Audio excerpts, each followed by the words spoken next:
ইল্লাল্লাহু লা ইলাহা ইল্লাহু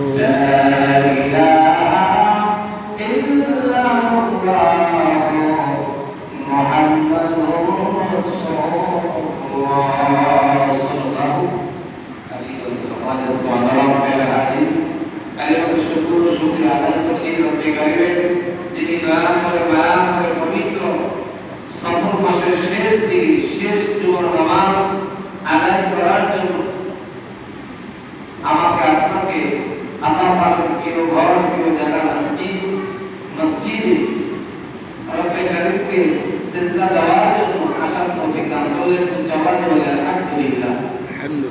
আলহামদুলিল্লাহ সালাম সাইয়্যিদুল মুরসালিন খাতামুল নবিয়্যিন রাহমাতুল লিল আলামিন নবীন মুকাররম নবীল আকরাম সাইয়্যিদিনা নবী মুহাম্মদ রাসূলুল্লাহ সাল্লাল্লাহু আলাইহি ওয়াসাল্লাম যে নবীদের আগমনী মাস আগামী আজকে সফর মাস শেষ হয়ে যাবে, আগামী হবে 1 তারিখ রবিউল আউয়াল চাঁদ দেখা যাবে। যে নবীর শান মান আল্লাহ তাআলা এত বুলন্দ এত ইজ্জত করেছেন, আল্লাহ বলেন ওয়ারফা'না লাকা যিকরাক, হে রাসূল আপনার মান আপনার শান কত বড়, আমি আল্লাহ তাআলা আরো কোটি কোটি গুণ বাড়িয়ে দিয়েছি। স্বয়ং আল্লাহ আমার নবীকে এত ভালোবাসেন, আল্লাহ রাসূলকে রাসূল আল্লাহকে এত মহব্বত করেন।